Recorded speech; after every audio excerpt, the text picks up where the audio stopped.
Hi there.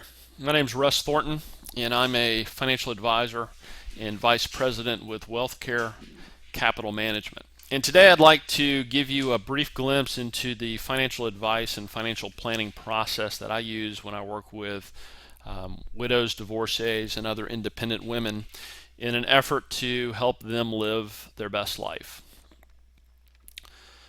So you may be wondering, if you choose to hire me and we begin to work together, what would you get with your personal wealth care plan?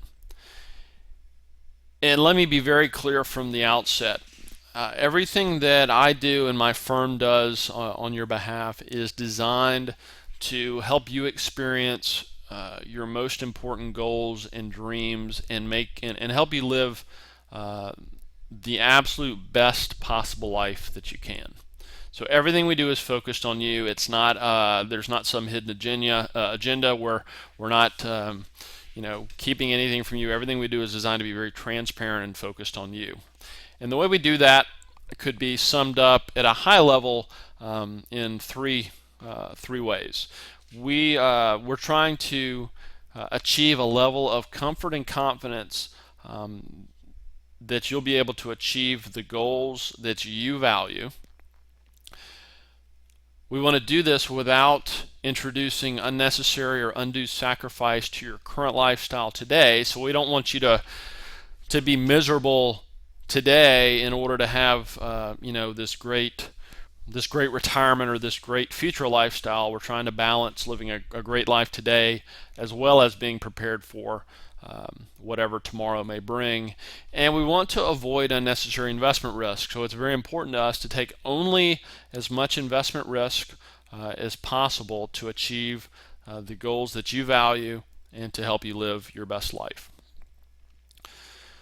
So wealth care is designed to be a simple and elegant process that helps bring all this together for you. And we'll touch a little bit later on some of these ideas or some of these parts of the process, but it begins by clarifying and quantifying your major life goals. But where many financial advisors or financial planners will just look at your singular goals, like when do you want to retire, how do you want to educate your children, how much do you need to live on comfortably to maintain your lifestyle in retirement. Wealth care actually takes your goals and looks at them in terms of what's ideal and what's acceptable to you. And that's a very important concept. It's very unique to wealth care, and that's something we'll talk about a little bit further later on. In addition to looking at your goals in terms of what's ideal and what's acceptable, we also want to look at the priorities among your goals.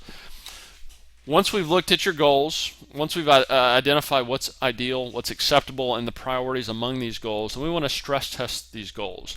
I believe very strongly, and a recurring theme you'll see in this presentation is that the future is uncertain. We don't know what's going to happen. And anyone that tells you that they think they know what's going to happen in the market or the economy or your portfolio is either lying to you, lying to themselves, or perhaps both. So we stress test goals to account for the uncertainty of the future. Then it's my job, working very closely with my team at Wealthcare, my portfolio management team, my financial planning team, and the other support resources that I can bring to the table for your benefit, to come up with a recommended plan that's in balance, which leads to a level of comfort and confidence that that works for you, that works for your plan, and that is tied in very closely to your goals, your priorities, and your values. Once we've arrived at and agree upon this recommended in-balance plan, then I'll work with you and my portfolio management team to implement an investment allocation on your behalf. On an ongoing basis, we'll monitor the progress of not just your portfolio, but your plan and your goals and your priorities, which may or may not change. And as new goals or priorities do arise, or as we experience changes in the market or the economy or your career or your family, we'll basically go through the process again. And it's a very fluid, dynamic process, and something that is an ongoing part of the work that I do with my clients. So you may be asking yourself, how is wealth care different from any other financial advisor out there. There's lots of financial advisors. There's lots of financial advice to be had in magazines, on the internet, from other brokerage firms and other financial advisors and planners. And what Wealthcare is designed to do that's a little bit different from traditional financial advice is to be easy and convenient for you. It's designed to achieve your dreams and goals while avoiding unnecessary risk and avoiding unnecessary sacrifice to your lifestyle. In addition, Wealthcare introduces the idea of looking forward, not to try to forecast the market, but to look at the chances that we'll have to make some adjustments to your plan based on the uncertainty of the market or other uncertainties that may lie ahead. Wealthcare is designed to deliver more choices and better decisions to you. And a way that I like to often communicate this is the work that I do with my clients is designed to turn chance into choice. So rather than just making a decision in a vacuum and hoping it works out, we want to look at all the choices that are available to us to help put you in a better position to have influence and control over your financial future. And finally, we want to do all of these things and achieve a level of comfort that regardless of what happens in the future, that your goals can be achieved. The way that Wealthcare delivers this is that we focus on what's important. We don't get too distracted or too tied up in a lot of smaller, meaningless details like what your cable bill was, for the last 3 months. Certainly, with many of my clients, I help them with budgeting and cash flow planning, and that's something that I would be happy to offer to you. But as we start into the process, it's really about sitting down and having a conversation. It's not about my subjecting you to an interrogation. So often I'll just say, come to the meeting, I'll sit down with a blank pad of paper and we'll have a conversation and focus on the things that are important in your life. As I touched on earlier, in our work, we don't just look at your acceptable goals, but we also want to know what's ideal for you. So we want to identify your aspirational goals, things that you might otherwise dismiss or that many financial advisors might dismiss. We want to know what's really important to you and what you'd love to do, whether or not you can necessarily afford to do it. We want to evaluate the risk that's necessary to achieve what you value, and that's not a risk based on your age or your career or some kind of other broad classification. It's truly going to be tied to you, your life, your goals, your priorities. So again, everything is tied to solutions based on your priorities. We're looking at progress in reaching your goals, and so we're looking forward, not making forecasts, but looking at the odds of success, statistically speaking, of achieving your goals, and looking at opportunities to make changes and to keep your plan in balance and maintain that comfort and confidence. This is, as I mentioned earlier, this is a very fluid and dynamic planning process, so we can update it on demand. So if you have a change in your family or career, or there's a significant change in the economy or the market, we can update your plan, see how the changes may or may not impact your plan, and then we can make the decisions on that basis. Further, in absence of on-demand plan updates, I typically update my clients' plans every 90 days or so. Some clients a little less often than that, but again, we're trying to monitor this, not micromanage it, but monitor it in such a way where we can regularly look at and accommodate new information and changes, so we can make small adjustments along the way in your plan and keep you on track, as opposed to letting 1 or 2 years go by and potentially finding ourselves faced with making some major changes, which could in fact be painful from a financial standpoint.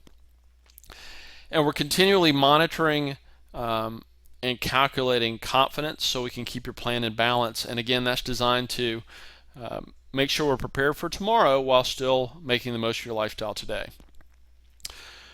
What I find, and what my clients have found with traditional financial advice, is that it's unnecessarily complicated and it's asking for meaningless details. It often asks you to compromise your goals in your life to maximize the amount of money that's invested in the portfolio.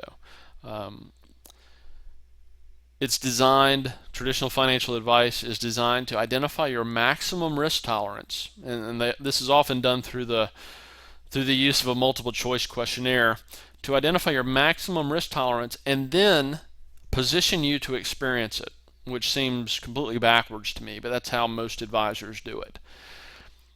They also solve for any savings shortfall instead of the best solution for you. So if they create a plan for you and it doesn't work, often the only solution they'll recommend is that you need to save more money, as opposed to looking at other changes or other combinations of goals or adjustments that might make more sense for you. Most advisors that I have encountered are very focused on past performance. For them, financial planning is really just a way to get to your investment assets, and from then on it's really focused on what do we do with the investments. And in doing that, they're focused on past performance, which frankly is no indication of the future, nor does it speak to whether or not you're on track to achieve your goals and the things that are important to you. Most financial advisors sell financial plans. They don't offer financial planning, meaning they sell a product, a financial plan as a product, and maybe they update it annually at best. I've encountered many situations where they update it less frequently than that, whereas Wealthcare and the service that I provide is an ongoing, fluid process that is continually the core of the work that I do with my clients. And confidence is completely unknown. With most financial advisors and traditional financial advice, you're making investment decisions, you're making financial planning decisions, but there's no ongoing measure or calculation of confidence or the chances of success that these decisions you're making will have. So that's just a quick overview of how Wealthcare is a little bit different than traditional financial advice. I think the best way to give you a little insight into what Wealthcare is and how it works is to give you an example. Now, as I stated earlier, most of the work that I do is with independent women. These are widows, divorcees, women that are single or are on their own for whatever reason. And the example that you see on the screen in front of you is on a hypothetical couple. But let me point out that this is just an example. So don't focus necessarily on the fact that this is a couple, whereas you might be a single woman. Don't focus on the fact that these people may be older or younger than you, or they may have a larger income or more assets, or they may have a lower income or lower assets than you. Again, this is just an example, and I use the exact same process in my work with women that I'm going to illustrate going through this hypothetical couple. So I'd like to introduce you to this fictional couple, Tom and Katie. They're 58 years old. They've got a son who's 19. They have combined income of almost $400,000. And something that's really important in their lives is that they love to travel. Some of their priorities that we uncovered in an initial discussion is they would love to reduce their current savings if it afforded them the ability to travel more today. They would love to educate their son through his graduate studies. They would love to really focus on increasing their ability to spend money in retirement. And they would like to specifically budget dollars for travel in retirement. And it just so happens that Jamaica has been one of their favorite travel spots over the years. Here's their current assets. They've got some taxable savings, a couple of 401ks. And as I mentioned to you earlier, part of Wealthcare that is particularly unique is looking at not just what's acceptable, what are your goals, but also looking at your priorities and your ideal and acceptable goals. So a traditional financial advisor might say, okay, Tom and Katie, when would you like to retire? And maybe they both said 65. And how much would you like to spend in retirement? And then maybe they said 160,000 over here under this acceptable, and to kind of go down the list. What I do, which I think is very important and really leads to some great exploratory conversations with my clients, is to identify not just what's acceptable, but also explore what's ideal. In other words, what would they love to do if they could afford to do it? So in this example, Tom and Katie said they would be willing to work till 65, but if they could, they'd love to retire at 58. They'd be willing to spend $160,000 a year in retirement, but if they could, they'd love to spend an additional $15,000, $175,000. They'd be willing to accept ongoing investment risk that could result in annual downside or a single year loss of 15%. But ideally, like most people I meet, they'd like to take no risk if they, could afford to. Estate goal is $100,000, so they'd like to leave $100,000 behind to their son or to other heirs. But ideally, they'd love to leave $2 million behind if they could afford to. They're willing to educate their son through his undergraduate studies, but they'd love to also fund his MBA. And savings goal, if they had to, in order to achieve other more important goals, they'd be willing to actually increase their current savings by $10,000. But ideally, as they outlined in their initial conversations with me, they would love to reduce their savings by $15,000 to instead be able to travel more today. And then in retirement, their Jamaica trips goal, they'd love to be able to spend $10,000 a year on that, but they'd love, in an ideal situation, to be able to spend $25,000, so 2.5 times what their acceptable goal is. So what we've done here is laid out not just acceptable goals, but also their ideal goals and their aspirational goals. So once we identify ideal, acceptable goals and talk about priorities, we need to then stress test their plan. The future is uncertain. We don't know what's going to happen, and so we want to take into account the uncertainty of the future to understand what level of comfort and confidence that we have that they can achieve their goals, and to help us evaluate and determine the best investment portfolio that works for them based on their ideal and acceptable risk tolerance. The way we do that is we actually run 1,000 simulations of market environments, both good, bad, ugly, and everything in between.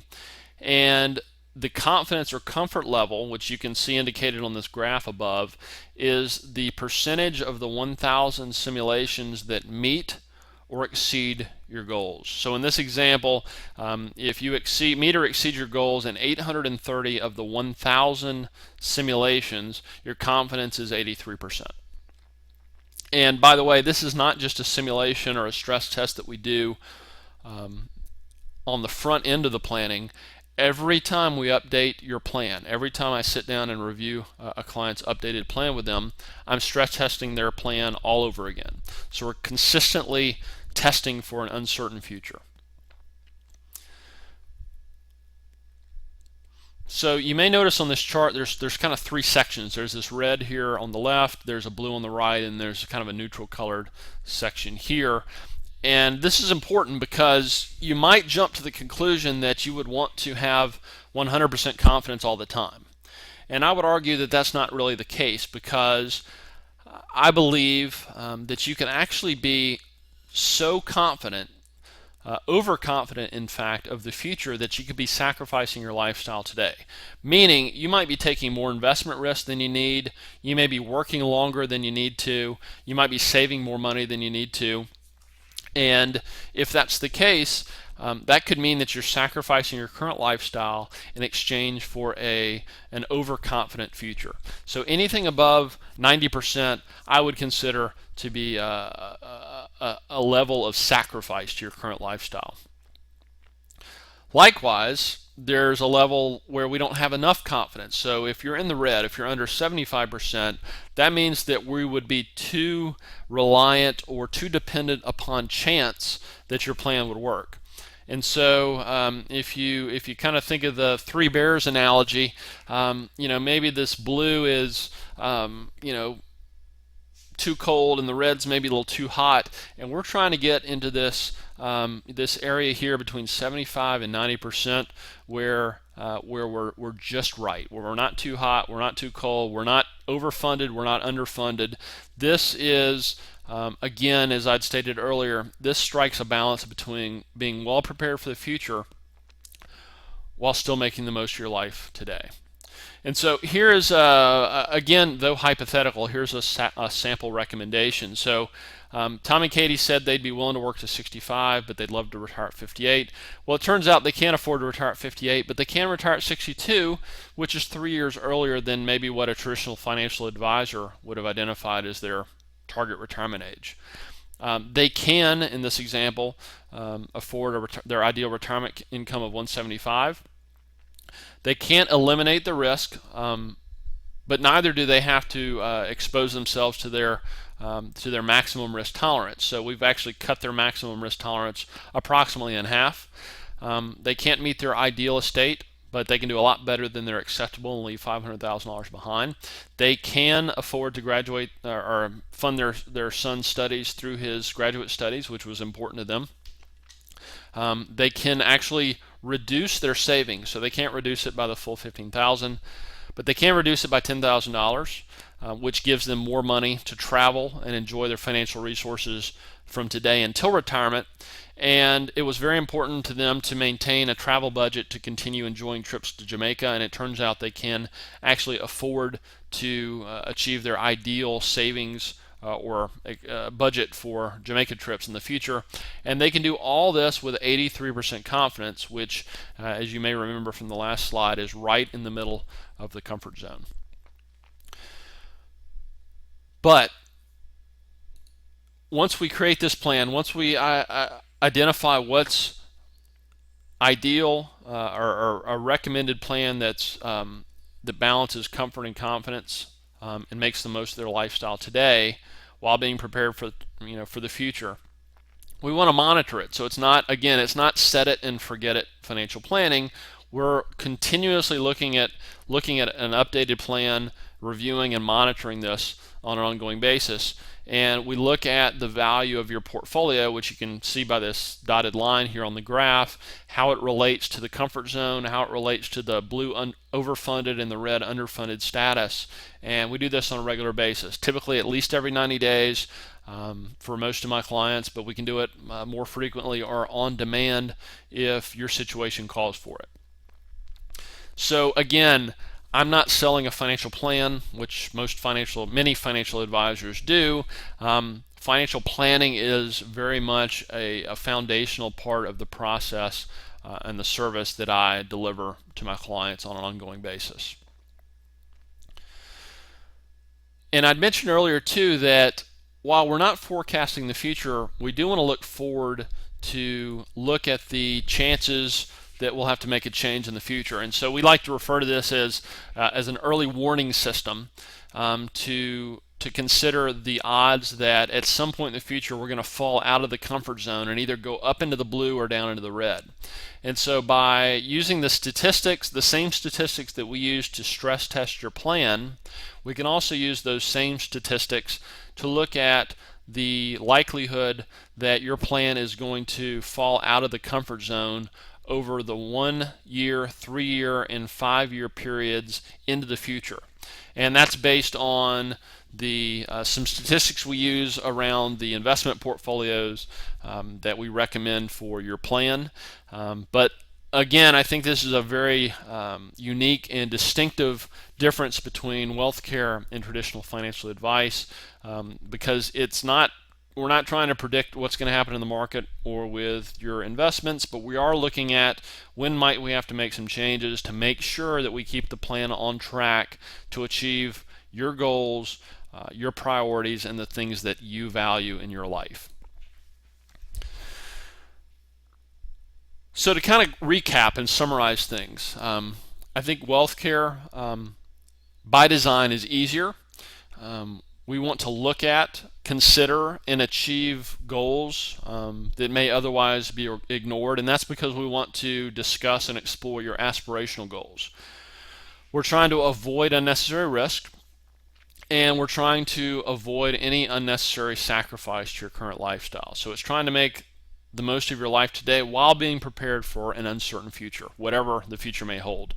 We want to identify problems and opportunities in advance, and we do that by looking at the statistics and the likelihood that we'll have to make a change or an adjustment at some point in the future. We believe more choices lead to better decisions. So again, it's that idea of turning chance into choice and making that a benefit for you. And finally, we just want to achieve a level of comfort that your goals can be achieved, both today and looking forward in the face of an uncertain future. So, thanks for taking a few minutes to go through this presentation with me. My name is Russ Thornton. I would love to hear from you, and if you have questions or would like to discuss this or just simply have a conversation, please please click around my website, click the next steps link above, and you can see how to contact me. I would love to hear from you, and hope to hear from you soon. So thank you.